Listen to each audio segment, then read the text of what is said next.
Hi, Jay Smith with Model Aviation Magazine. I'm here with Spektrum's new iX20 transmitter, and I'm going to give you an overview. So if you'd like to learn more, hold my bind plug and watch this.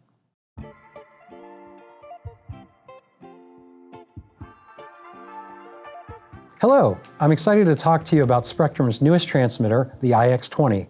But before we dive into the iX20, let's talk just briefly about the iX12. The iX12 was Spektrum's first Android transmitter, and the iX20 that's just been released builds upon what the iX12 brought to the table with a lot more features. So before we talk about those features, let's just take a quick visual look of them side by side, and you can clearly see that the iX20 is a much larger transmitter. So let's go ahead and dive into some of the features that you can expect with the iX20.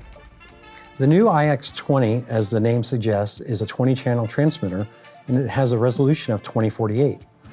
The frame rate is either 11 or 22 milliseconds, and that's depending on which receiver you use.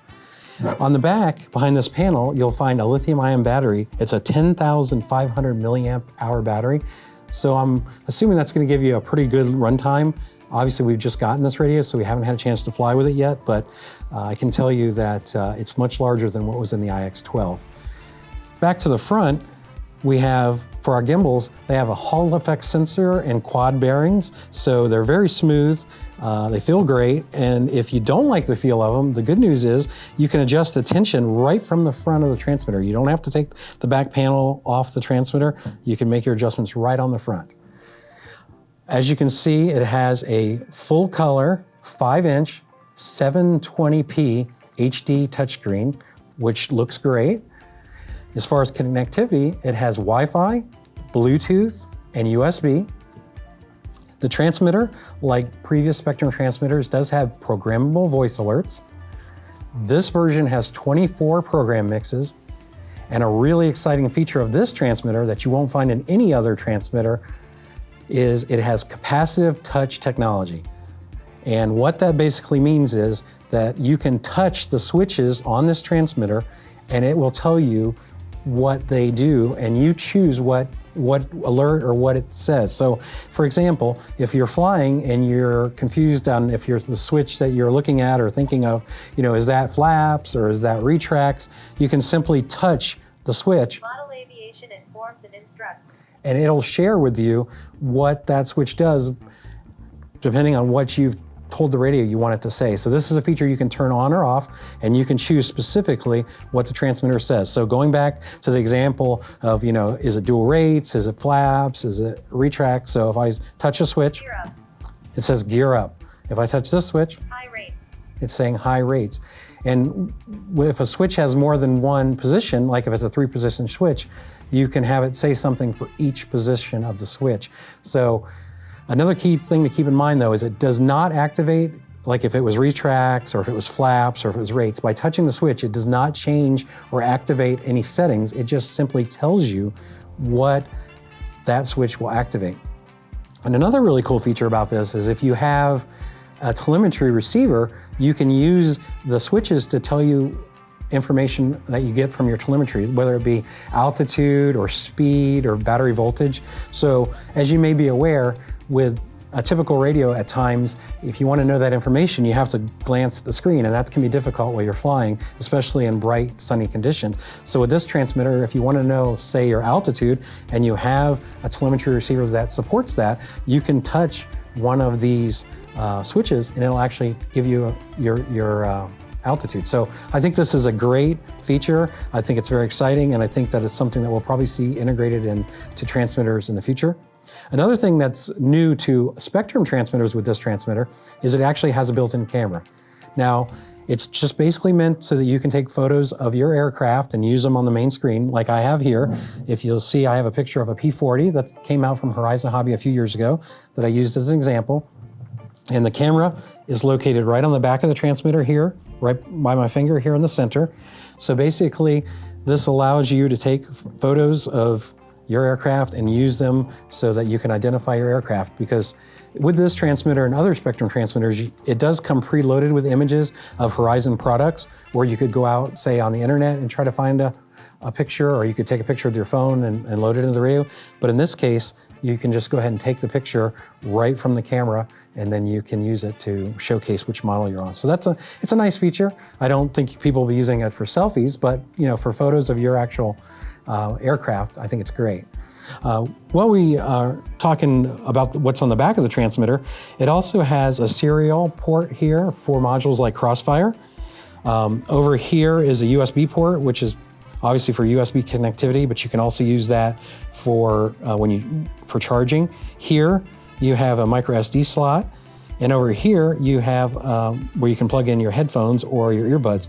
Now keep in mind, this transmitter does support Bluetooth, so if you have wireless earbuds or wireless headphones, that's an option too.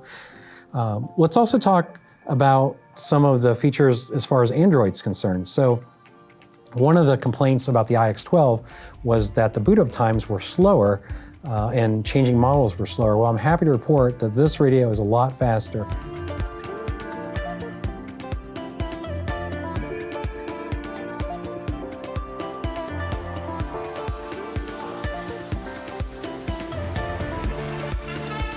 If you go into Android, it says that it has 12.12 gigabytes of storage.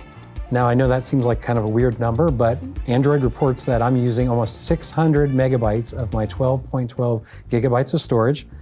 It has 2 gigabytes of memory, which obviously helps it boot up faster. And it also is running a newer version of Android as compared to the iX20. This one is running on Android Nougat, which is 7.1.2. Another thing I want to touch on that stands out visually is you'll see that there's lights on both sides of the antenna. That basically is indicating that you are transmitting a signal.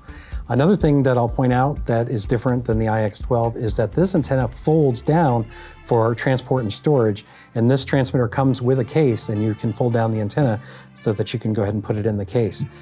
Now, I do want to point out that this is just a quick overview of this transmitter. We just received it. I've only had a couple hours to work with the programming. But one thing that I think is important to point out if you're not familiar with a Spektrum Android-driven transmitter is that you do have to have a Google account. If you already have a Google account, you can go ahead and use that. But if you don't, you'll need to set up an account because you're going to need to be able to use the Google Play so that you can update the transmitter, and you're going to want to be able to go to the Spektrum website and get any updates that they might have for the Airware software. So it's a very basic process. You can use the Wi-Fi that the transmitter already has. You don't have to plug it into your computer, but you will need to sign into your Google account.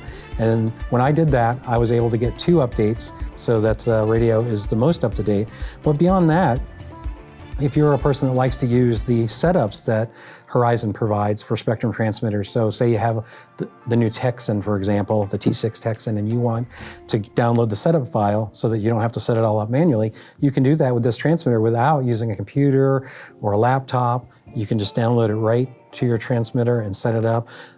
You can also download other apps. If you would like a weather app or some other app on your transmitter, that's available to you. So it does provide a lot of functionality having Android built in, but for someone who hasn't used an Android transmitter, it's just important to note that there are a few steps beforehand before you can use the full functionality of the radio. And in fact, when you get the radio, it says before you use the radio to sign in to Google or create a Google account so that you can get these updates. But so far, in using the radio, I find it very comfortable.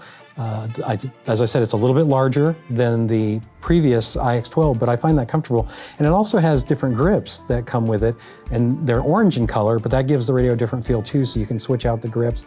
So I haven't bound it to an airplane yet, and I haven't flown with it, but I have spent a couple hours looking at the different programming and learning the menus and just understanding what the radio can do. And it's certainly the most powerful radio that Spektrum has released. And we're going to do a full in-depth review of this transmitter that you'll find in a future issue of Model Aviation.